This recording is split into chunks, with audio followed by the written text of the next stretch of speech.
All right, welcome back, Nicole Heals. We're going to be talking about debt today, the good and bad of debt. So, welcome to the show. Hi, Michael. How are you? Very well. Now, look, when you look at debt, debt generally has some really negative connotations, but I'm sure you'd agree there can be some good types of debt. Can you explain the difference for us between good debt and bad debt? Yep, I sure can. I actually use the term good debt, bad debt, and ugly debt. So let's go to the ugly debt first because I'd like to sort of focus on that because that seems to be where people are having trouble. So ugly debt is debt that you've accumulated to buy things that don't appreciate in value. So just to make that really clear, credit card debt and store card debt and holiday debt and those kind of things. So you're creating a debt that you basically are paying a lot more money for the things that you would have if you'd bought them on cash. You're accumulating interest on consumable things that have reduced in value and you're paying twice as much for. So that's ugly debt. So that's number one. And let's say I would put a really big car loan in that scenario as well. So car loans, even though people like their cars, they are assets that sort of, as you know, you drive out of a car yard and they're worth 30% less the next day. That's not a good debt either. That's an ugly debt. So I don't like seeing people with really ridiculous car loans. So I'd put that down as an ugly debt as well. Okay. So good debt. Good debt is well, actually, let's go back a step. I would say a car loan is a bad debt. It's not an ugly debt. It's a bad debt because at least it is. You do have something at the end of the day, but it's still something. I don't like seeing people overspend on cars because basically whatever money you're spending on repaying down debt, you're not being able to use for other things. So let's say that that's a bad debt. Good debt is really when you use it's a good way of thinking about it. You're using other people's money, or the bank's money, to buy and invest in things that are appreciating in value. So you're using debt to leverage your ability to buy things to help you create wealth. So, for example, not very many people can buy a house cash. So to get a mortgage to buy a house is considered to be a good debt / bad debt. The reason it's kind of a bad debt as well is because it's not tax deductible, but the reality of life these days in Australia is so expensive. The fact if you can get yourself a home as a first stepping point, you're probably ahead of the curve with a lot of people, but if you have been able to do that, then a mortgage would be considered a good debt. What's an even better debt is when you get to the next stage and you're actually buying investment properties and or investment portfolios with good debt. So a mortgage is considered sort of bad debt just because it's giving you a place to live, but it's creating wealth in a sort of more of a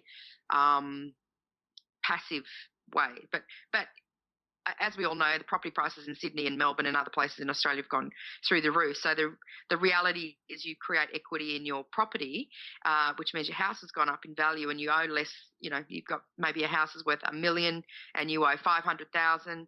Then you've got $500,000 there to sort of use and perhaps use that to create good debt, which would be an investment property or perhaps an investment portfolio. Okay.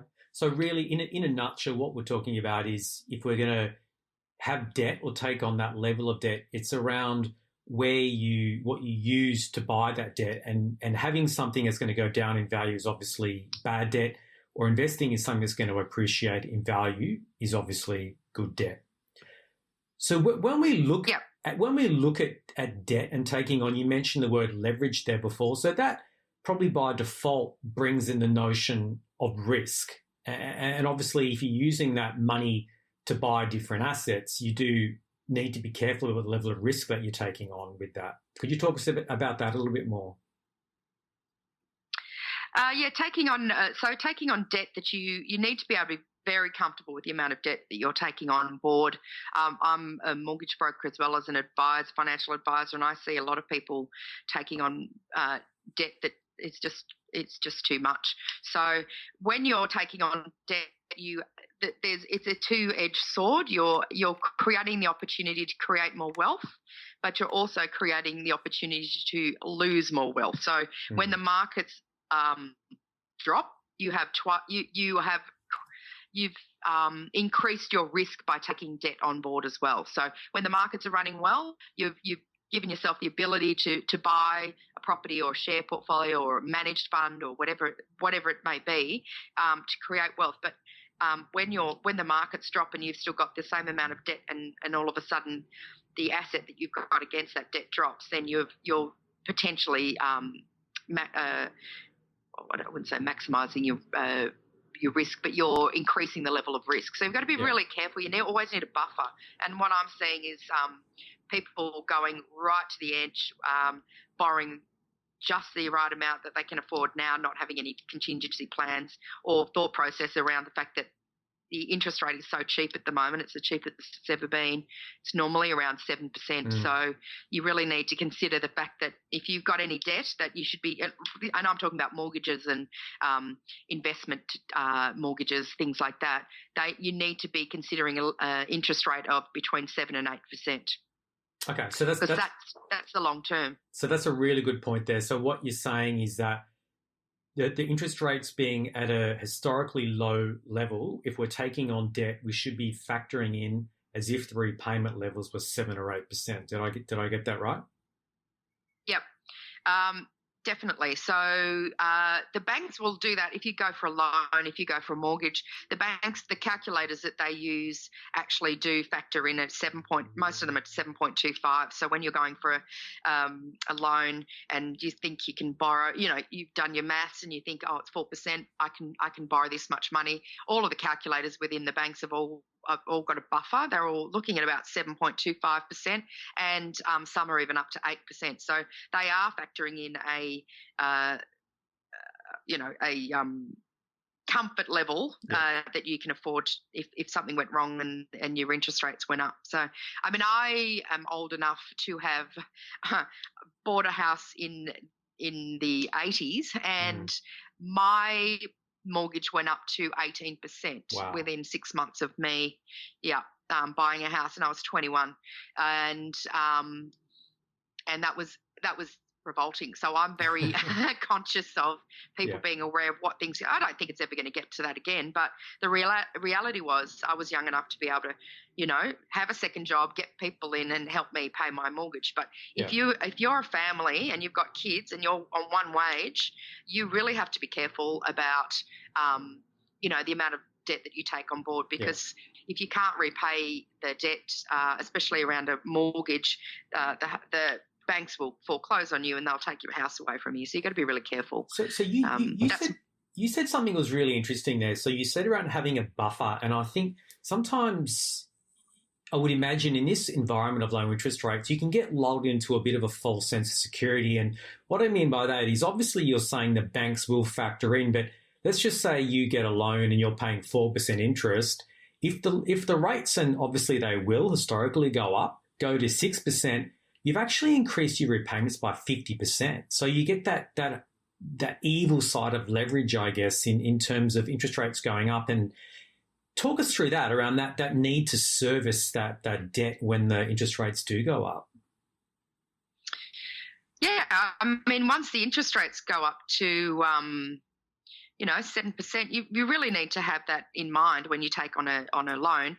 The other thing that I'm seeing people do is getting an interest-only loan. I mean, the banks have been told that they have to pull their head in about that, and they don't offer as many interest-only loans anymore. But, there are people on interest-only loans. The reason people have got interest-only means you're not paying down the debt. It just means you're paying interest to the bank. You're actually, making money for the bank and you're not paying any debt down for yourself. So what will happen with those kind of loans too, people will come off interest-only loans, have principal and interest payments, and their repayments go up by 30%. And, you think about a 4% interest rate versus the historical average, which is 7%. And depending on how old you are, you would understand that that's actually the normal sort of interest rate.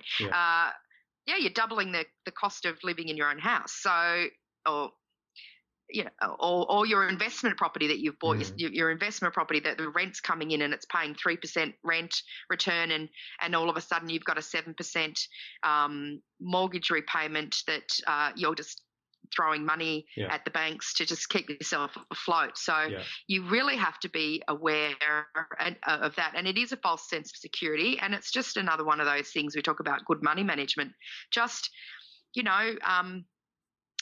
need buffer all around the place. You need, what happens if you you can't work? I mean, you can be insured, and we'll go into that in another detail about insurance in another episode. But the reality is what happens if you lose your job? What happens if your partner loses their job? What happens if you get sick? What happens if your parents get sick? What happens? You need to have plan B, and you need to have some buffer around that. There's a whole life can throw curveballs at you, and you just need to have some financial, I call it financial resilience around you. And one of the things is to be very aware of the amount of money that you're paying towards a debt, whether it's a credit card or a mortgage or a car loan or anything like that. You need to be really comfortable with that amount and never go to the edge, ever.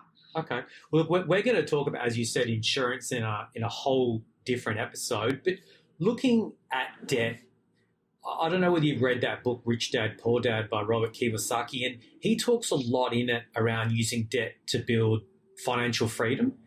So in your opinion, does someone have to take on debt in order to build that level of financial freedom? I mean, obviously it's going to depend on the person what financial freedom means to them, but do you think in this day and age we have to take on debt to get that independence? Yes, and I'm liking the books you're choosing to discuss on these.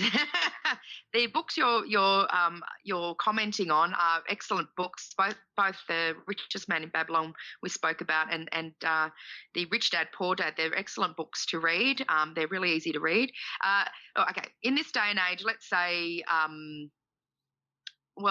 do you save to buy something in cash? So how do you buy even a car in cash? Yeah, I don't know anyone that can do that.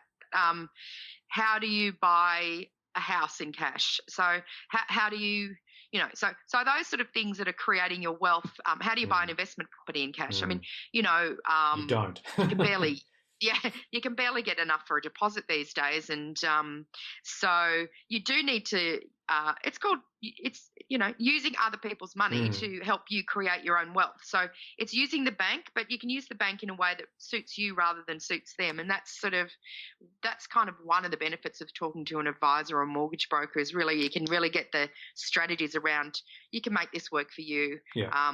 You've just got to be very aware of how they actually – I mean, banks make money about lending you money. They love lending you money. They lend you more than you can actually afford. Yeah. These things are changing now after the Royal Commission, and people are actually going to have to, write down their actual spending plans. So the banks were using the poverty index to as a baseline for what people were spending. For example, I've got, calculators that show that a single person spends $2,000 a month. Well, they don't. They spend more than that. That's obviously you've got that's on top, mortgage on top. But the reality is that we are all spending a bit more than that. So, it's particularly if you're living in the capital cities, it's very hard to spend less than that. But that's kind of what they've been working towards. So you need to do your own. Back to that budget. Don't use the word budget. The spending plan. Go back and work out exactly what you're spending and what you've got left over, and then make sure you're not spending all your money on a debt repayment. Okay. And look, that brings us a good segue into we look at mortgages. And like you said, most people are really trying to beg, borrow and steal to get a decent sized deposit together to get a foothold into the market. So can you talk us around maybe some tips that you should be thinking about or you can implement to try and get a decent sized deposit these days? Yeah, it's pretty hard. It's it doesn't matter who you talk to. I mean, your parents will tell you it was just as hard when they were there, and I don't know. Look, I think you do. I'll just explain what loan mortgage insurance is and what it all means. So, if you don't have a 20% deposit to buy your first home or your first investment property, um, you'll pay loan mortgage insurance. And loan mortgage insurance is basically an insurance that covers the bank and it doesn't cover you. They will take out a loan. Oh, sorry, they'll take out an insurance policy to protect themselves because they're lending you more money than they feel comfortable with, and that's giving them a buffer. It's protecting them if for example, another example, for some reason you can't afford to pay your mortgage and they need to take your foreclose on your house, take your house back and discharge that property so that they get their loan paid out. Well, if you've only got a 10% deposit or a 5% deposit, all you need is the market to change, which it actually has in the last 3 weeks, or maybe a couple of months. But the market's dropped, and if you've only got a 5 or a 10% deposit, and the market's changed and it's gone down by 10%, you actually owe more. You could potentially owe more back to the bank than your property's worth. Wow. Okay. That is a really scary thing to get yourself into. You're actually buying a debt and you're not buying a property at that point. Wow. So the loan mortgage insurance, and it depends. I can't give you really a scale. It really does depend on how much you're borrowing and how much you've got closer toward the 20%. The closer you can get to 20%, the better. Ways of saving 20%. Stay at home for as long as you can. I think parents are getting to the understanding that their kids are staying at home, past 25. Everybody's kind of doing uni and things like that now. It was a bit different when they were probably growing up, that they may have left home a bit earlier, but not everybody went to uni at that point. So life's changed a bit. If you can stay home with mum and dad and save as much money as you can, that'd be good. The reason I know this is because I have nieces and nephews, and I said, why aren't you living in a group house? And they're saying, well, nobody does that anymore. It's not a thing anymore. It's okay. Staying home with parents. Staying with your parents. The other thing that I see quite a bit is that your parents who have bought property a while ago and have equity in their property, some of them are using that to help their kids get into the property market. It's back to that saving. If you really want to buy a house, well, you can't afford to go on an overseas holiday every year. And if you want to buy a house and not pay loan mortgage insurance, then you have to be really careful about what you're spending your money on. Yeah. But all those disciplines that you're putting in place will only provide you a better lifestyle going forward. Yeah. So it's hard. And paying rent and trying to save for a deposit is really, really difficult. I mean, how I did it, I worked 2 jobs. I worked 2 jobs for 5 years. I was I worked for Canberra. I was in the public service for my first part of my career. I had 10 years in the public service, but I worked 4 days a week, 4 nights a week. Yeah. I worked 5 days and 4 nights. So sometimes you've just got to suck it up and go, well, you know what? If I want to get ahead, sometimes I have to do more than just the 9 to 5. And there was a really good quote once that said, it's not what you do from 9 to 5 that makes you who you are, it's what you do from 5 to 9. So 5 p.m. to 9 p.m., what are you doing with your extra hours? If you're sitting around watching TV or Netflix or whatever, or going out spending your money, well, then you will reap what you sow. Yeah. And if you want to create and get ahead, sometimes you've just got to do a little bit more. Yeah. And I did, and I still do. I think Michael and I, we've spoken about all of our studies we've done while we've worked full time. It's going beyond the 40 hours a week. You do sometimes need to think like that. And so saving and making more money and finding a way to make more money that you enjoy. So I used to I was a waitress for, that time. I was younger and I really enjoyed the social aspect of it. You might not like that, but you might be able to find something else to help you create some wealth. So, and maybe that is extra study. Maybe it's working part-time, whatever. So really what you're saying is that there's no easy, quick fix solution here. So if you're young, maybe you can go to the bank of mum and dad. If you're a little bit older, there's the potential to possibly see if your parents, you can leverage off their property to borrow. But for everyone else, it really is that notion you talked about in the first episode of it's not how much you earn, it's how much you save. So it really is a case of living within your means and making those savings and bringing that deposit together. Yep. Unfortunately, there's no quick fix, and every spending decision you make has a consequence. So once your money's, it's like time. Once you've spent your time, you can't get it back. Yeah. And once you've spent your money, you can't get it back. So if you just think about your money like that and your time like that, make the right choices that take you to the goal that you want to achieve. So if it's going overseas, or if it's buying a house, or if it's putting money in the share market, or if it's putting more money in super, or paying down your credit cards, whatever it is, make that conscious decision every time that you go to do something, to spend money, whether that's taking you further towards that goal or further away from that goal. And hopefully that might be just that little voice in your head that helps you get aligned with what you really want your life to look like. Okay.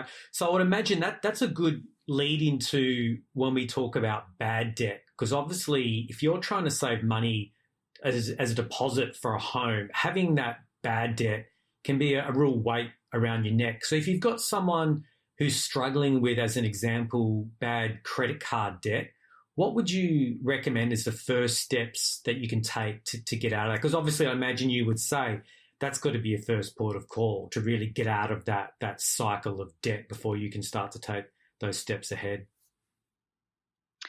Yes, you cannot create wealth with a credit card debt. So credit card debt has to go first. I use this sort of scenario every time I do a talk. I basically talk about another false sense of security is, say you've got $5,000 on a credit card debt, and you've got $6,000 in savings. Well, your savings is making 1 or 2% maximum, if depending on whether you've got it in a high interest savings account, or could be making no interest, and you're paying 16 to 20% on the debt in your credit card.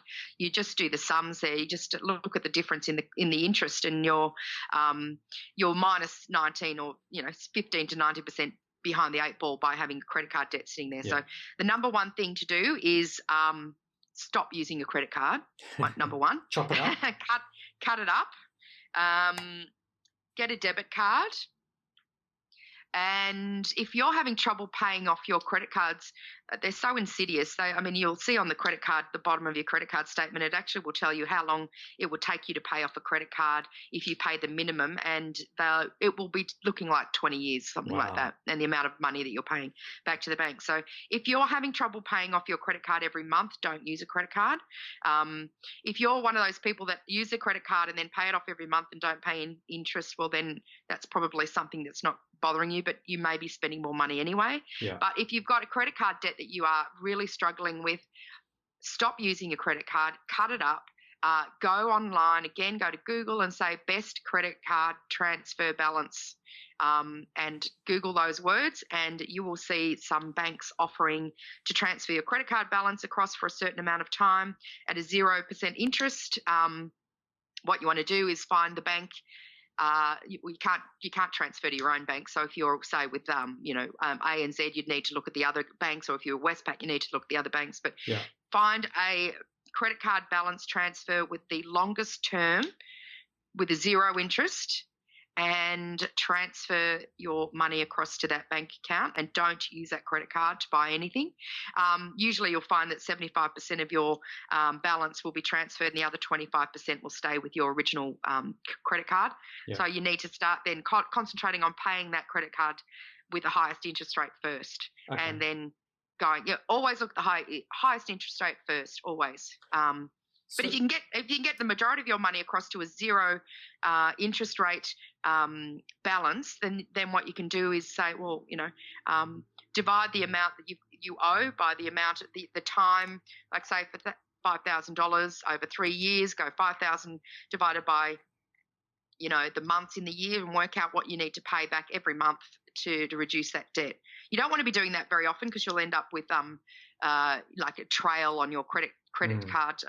Credit score, or your credit history, and that could prevent you getting loans in the future. So it's pretty important. Yeah. And banks another thing I might just mention, people don't really understand or realise, if you've got a credit card debt, every $1,000 that you have on a credit card reduces your ability to borrow for a home loan by between 10 and 15,000 each $1,000. So Wow. if you had $5,000 in a credit card debt, you're reducing your ability to borrow between $50,000 and $75,000 on a home loan. Okay. So yeah. So you've said then, so I get that, going across to a credit card that has zero balance transfer. So that's a good way to sort of hemorrhage the bleeding. But I want to challenge you for some specific examples of really trying to get that down. So you said, look at the amount of debt, divide that by the number of months. But what are some of the practical things? Because I think there's probably a lot of people out there listening to this who have that issue with credit card debt. I read something on a report published by ASIC that's saying there's currently about $32 billion of credit card debt in Australia, which is a huge figure. So how can we really work to try and get that level of credit card debt down? Even though it may be 0%, we've got to get that principal down. Yeah, it's getting back to that money management thing and spending less than you earn. I mean, if there was only, I had a friend ask me, what's your number one tip? What's your number one investment tip or financial planning tip? And it's simply spend less than you earn. Okay. And if you spend less than you earn, you don't have a credit card debt. Your credit card debt is evidence that you are living beyond your means, and there's no other way to say it. It's just in black and white. You're spending more than you're making, and you need to rein in your spending. And it's a bit of tough love there, but that's just the way it is. You have to stop. You've got to make decisions, and really smart decisions are, what can I stop spending money on? I don't have to go out for dinner. I don't have to go overseas for a holiday. I don't have to buy these clothes, and I don't need another pair of shoes, I don't have to have a facial. I don't have to have a personal trainer. I don't. Just get back down to the basics until you get your credit card under control, because the reason your credit card's where it is, and I'm not saying this for everyone. Obviously, some people struggle, and it's very hard to make ends meet. And I'm not taking away any of that. That's a real issue. But the worst issue is having a debt on top of that. So okay. So you need to rein in your spending. Okay, excellent. So look, I love that, and obviously it won't be applicable to everyone, but you said basically there that credit card debt means you're not living within your means. So I think that's really, really important point to make. Looking at your life, looking at those things, are they necessities or are they luxuries? And obviously looking at cutting down on those luxuries, and obviously getting in your example, a facial every couple of days is probably more in the luxury bucket than the necessity bucket. So looking at those things to cut down. Now, you mentioned something there about credit score. So we hear a little bit about credit score. Can you tell us what it is and how it does play a part in our ability to borrow money and all those sorts of things? Yes, so basically a credit score is any inquiries that you've made to do with credit cards, loan repayments, utilities. So utilities, I suppose I should say, it's like your phone bill, your electricity bill, your gas bill, things like that. They all actually end up on a credit file.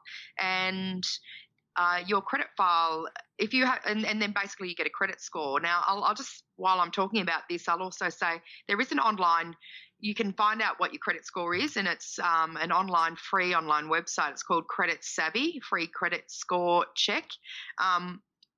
What a credit score does is, if you've got a bad credit score, which means you're not paying your credit cards on time, you're not paying your bills on time, you're not paying your mortgage on time, whatever that is, your credit score will be recorded, everybody's will, and you will have trouble getting other debt.